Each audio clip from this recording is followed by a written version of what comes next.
एक ब्लॉक को रिलीज किया फ्रॉम रेस्ट, ठीक है।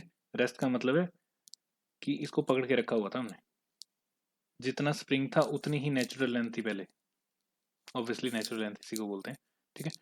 तो अब ये नेचुरल लेंथ में था, फिर मैंने इसको छोड़ दिया, ठीक है। तो क्या होगा, ये ऑब्वियसली नीचे झूलने की कोशिश करेगा। तो मान लो ये वो पॉइंट है जहां पे दोनों फोर्सेस बराबर होगी, ऊपर और नीचे वाली। तो क्या मैं यहाँ पे एनएलएम लगा के इक्वेशन लिख सकता हूँ? तो ऊपर को जो लग रही होगी फोर्स वो कितनी होगी? अब ये मेन पोजीशन है, तो मान लो यहाँ से यहाँ तक का डिस्टेंस मैं ए ले लेता हूँ, क्योंकि अगर यहाँ से छोड़ता हूँ तो इतना ही नीचे भी जाएगा ये, ठीक है, इतना ही नीचे जाएगा। तो इसको मैं के ए लिख रहा हूँ डायरेक्टली, ताकि हम क्या निकाल सके, ए, और टाइम पीरियड निकालना है, और मैक्सिमम एक्सटेंशंस निकालनी है, वी मैक्स निकालना है, यू मैक्स निकालना है, स्प्रिंग का भी और एसएचएम का भी। तो बिल्कुल सेम टू सेम क्वेश्चन पिछले वाला ही है। चलो तो फटाफट करते हैं। और देखो के ए ऊपर को है, एम जी नीचे को है, तो ये आ गया equilibrium position. This is called mean position या फिर इक्विलिब्रियम पोजीशन, जहाँ पे फोर्सेस जीरो होती हैं। तो फोर्सेस जीरो होती है तो मेरे पास इक्वेशन आ गई कि के ए जो है वो किसके इक्वल है, ओ के ए लिखना था, के ए जो है वो किसके इक्वल है, एम जी। ओके, तो ए की वैल्यू आ गई, तो ए ही तो फाइंड करना था सबसे पहले, तो एम जी बाय के। तो this is your first answer. Second, time period find करना है। अच्छा, मैक्सिमम एक्सटेंशन फाइंड कर सकते हैं। अब देखो मैक्सिमम एक्सटेंशन कितनी होगी स्प्रिंग में, पहले स्प्रिंग ये है नेचुरल लेंथ में, और एक्सटेंशन कितनी हो रही है उसकी, 2a। तो 2a इज स्प्रिंग की एक्सटेंशन मैक्सिमम, ठीक है। तो मैक्सिमम एक्सटेंशन 2a हो रही है, तो 2a मतलब 2mg/k। Okay, next. अब हमें फाइंड करना है टाइम पीरियड। अब आपको टाइम पीरियड फाइंड करने के स्टेप्स पता है, तो टाइम पीरियड फाइंड करने के लिए मैं क्या करूंगा, तो इसी डायग्राम को थोड़ा सा साफ कर देता हूँ। तो देखो पहले क्या हुआ था, ये मेन पोजीशन आ गई थी, x note, sorry x note main position, ठीक है। तो यहां तक जो था वो ए तक आ गया। अब मैंने क्या करना है, अब मेरे को मेन पोजीशन पता लग गई, तो टाइम पीरियड फर्स्ट फाइंड करने का फर्स्ट रूल क्या होता है, मेन पोजीशन फाइंड करो। तो मेन पोजीशन मिल गई है मेरे को। अब मैंने क्या करना है, इसको एक्स डिस्प्लेस करना है, ठीक है। तो एक्स डिस्प्लेस कर देता हूँ मैं यहाँ से, किसी भी साइड कर सकते हो आप, ऊपर की तरफ भी कर सकते हो, नीचे की तरफ भी। तो इसको मैंने एक्स डिस्प्लेस कर दी। एक इक्वेशन मेरे पास ये है, ये हमेशा ऐसी रहेगी, इसका यूज कर लेंगे हम दोबारा से, ठीक है। तो जैसे ही मैंने इसको एक्स डिस्प्लेस किया, अब इसके ऊपर फोर्सेस कौन कौन सी लगेगी, नीचे को लग रही होगी एम जी, ठीक है, ऊपर को लग रही होगी के इंटू ए प्लस एक्स। सिमिलरली पीछे वाले की तरह कुछ ज्यादा खास नहीं है, ठीक है। अब मुझे पता है कि इसकी एक्सलरेशन इसको किस तरफ को लग रही होगी, एस एच एम है तो बैक साइड को, तो एस एच एम है तो बैक साइड को लगा रहे होंगे। तो इक्वेशन लिख सकता हूँ मैं। तो इक्वेशन क्या आ जाएगी, के ए प्लस एक्स, ऊपर वाली फोर्स माइनस नीचे वाली force is equal to acceleration. Acceleration किस तरफ है, ऊपर की तरफ। तो वैल्यूज डाल दो। अब देखो यहाँ एम जी की वैल्यू कितनी, के ए, तो यहाँ पे भी के ए कट जाएगा, के x minus k a is equal to m into a. तो ये कट गया, m a is equal to फिर से क्या आ गया, के बाई एम एक्स। तो ये फिर से क्या आ गया, ओमेगा। तो ओमेगा आ जाएगा under root of K by M. तो टाइम पीरियड क्या आ गया, T is equal to simply 2 pi under root of K by M. देखो यहाँ पे टाइम पीरियड बिल्कुल डायरेक्टली वैसे ही आ रहे हैं बार बार, क्यों, क्योंकि हमने इसको रोका नहीं है कहीं चलने से, हमने बस इसको रिलीज किया और उसके बाद झूलने दिया इसको, ठीक है। इसीलिए हम यहाँ पे 2 पाई लिख रहे हैं फुल फुल। अदरवाइज हम क्या लिखेंगे, डिपेंडिंग ऑन, वैसे क्वेश्चन करके देखेंगे आगे, ठीक है। तो टाइम पीरियड के क्वेश्चन और किससे सॉल्व करेंगे ये, फेजर डायग्राम्स। तो उससे टाइम पीरियड जल्दी निकल आता है, ठीक है। वैसे निकल तो बड़ा कुछ आता है, आपने देख ही लिया था उसको। तो आगे और भी क्वेश्चन करेंगे टाइम पीरियड से रिलेटेड, फिलहाल ये कर लेते हैं। अब क्या बचा, वी मैक्स, यू मैक्स और यू मैक्स, स्प्रिंग और एस एच एम ऑब्वियसली, ठीक है।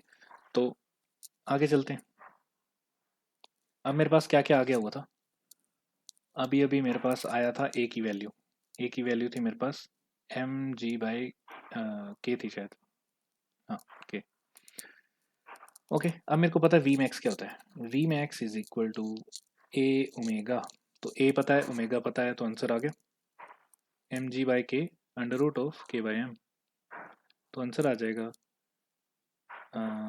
यहाँ पे एम ऊपर आ जाएगा, के नीचे आ जाएगा, तो ये बचेगा g under root of m by k. तो आई थिंक ये पता लग गया होगा, ये तो सॉल्व करना आता है सबको। ठीक है, नेक्स्ट ये आ गई वी मैक्स। अब हमें क्या निकालना है, U of S H M और यू ऑफ स्प्रिंग। ठीक है, तो यू ऑफ पहले क्या निकाला जाए, यू मैक्स निकालना है। चलो एस एच एम का निकाल लेते हैं। एस एच एम का फॉर्मूला क्या होता है, 1/2 KA²। ओके, तो वैल्यूज पुट कर दो। तो कितना आ गया, 1/2 K। ये एस एच एम का है, एस एच एम में एक्सटेंशन आएगी कहाँ से, मीन पोजीशन से। ठीक है, स्प्रिंग में कहाँ से आएगी, नेचुरल लेंथ से। तो जो यू ऑफ स्प्रिंग लिखेंगे हम, स्प्रिंग वो आएगी के 2A का स्क्वायर। तो ये देखो ये कहाँ से, नेचुरल लेंथ से है, और ये वाली मीन पोजीशन से, क्योंकि ये एस एच एम की है। एस एच एम का जो पोटेंशियल एनर्जी है वो मीन पोजीशन से ही इंक्रीज डिक्रीज होती है ना। तो ए की वैल्यू तो हमें पता ही है, तो वैल्यू पुट कर दो, m²g² अपॉन k²। एक के कट गया तो आंसर आ गया m²g²/2। तो दिस इज योर आंसर। अब दूसरा स्प्रिंग वाला क्या आएगा, स्प्रिंग वाला भी कुछ इसी टाइप का आ जाएगा, बट थोड़ी सी वैल्यू में चेंज आ जाएगा। के ए की जगह तो डालना ही हमने, यहाँ पे आ जाएगा 4 मल्टीप्लाई m²g²/k²। तो देखो क्या क्या कट रहा है, ये कट गया, ये भी कट गया, तो आंसर बच गया 2m²g²/k। तो दिस इज स्प्रिंग की ऐसे स्प्रिंग की पोटेंशियल एनर्जी। ठीक है, तो इस टाइप से आप सोल्व कर सकते हो। अब फटाफट से इनका भी टाइम पीरियड निकाल देते हैं। तो देखो सिचुएशन अलग अलग है, करना वही है।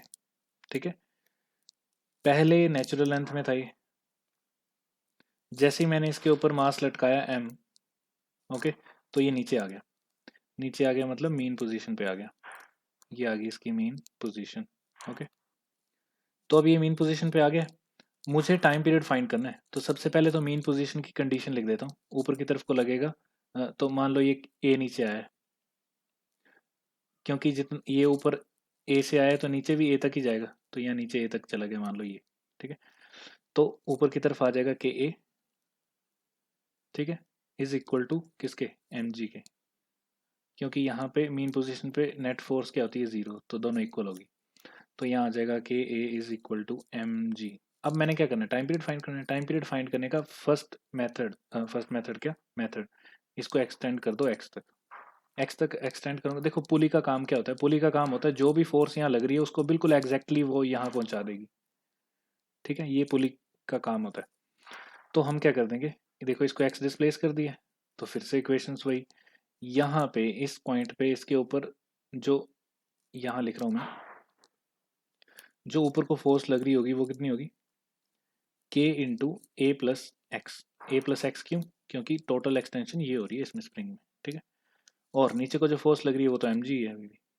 तो फिर से सेम टू सेम आ गया, देखो यहाँ से ए की वैल्यू आ गई, अगर एक्सटेंशन फाइंड करनी है तो एम जी बाई के। अदरवाइज हमें टाइम पीरियड फाइंड करना था। ठीक है, तो टाइम पीरियड फाइंड करने के लिए हम क्या करेंगे, जस्ट वैल्यूज डालो, के ए minus sorry k a plus x minus m g is equal to क्या, एम इंटू ए, क्योंकि एक्सलरेशन ऊपर को लगती है अपोजिट डायरेक्शन, मतलब मीन पोजीशन की तरफ को, तो इसलिए ऐसे लिख दिया। ठीक है, तो सिंपली के ए प्लस के एक्स माइनस के ए। के ए क्यों लिखा, क्योंकि देखो एम जी की वैल्यू क्या है, k a is equal to m into a. तो फिर से सॉरी एम इंटू ए, तो फिर से वही वाली वैल्यू आ गई, कौन सी, ये कट गया, ए इज इक्वल टू के बाय एम एक्स। ठीक है, और ये क्या होगा, ओमेगा। तो omega is equal to under root of के बाय एम। टाइम पीरियड क्या होगा, टाइम पीरियड होगा 2 पाई अंडर रूट ऑफ के by M. 2 pi time period क्यों होगा, क्योंकि ये वाइब्रेट कर रहा है ऐसे ऐसे पूरा का पूरा टाइम पीरियड।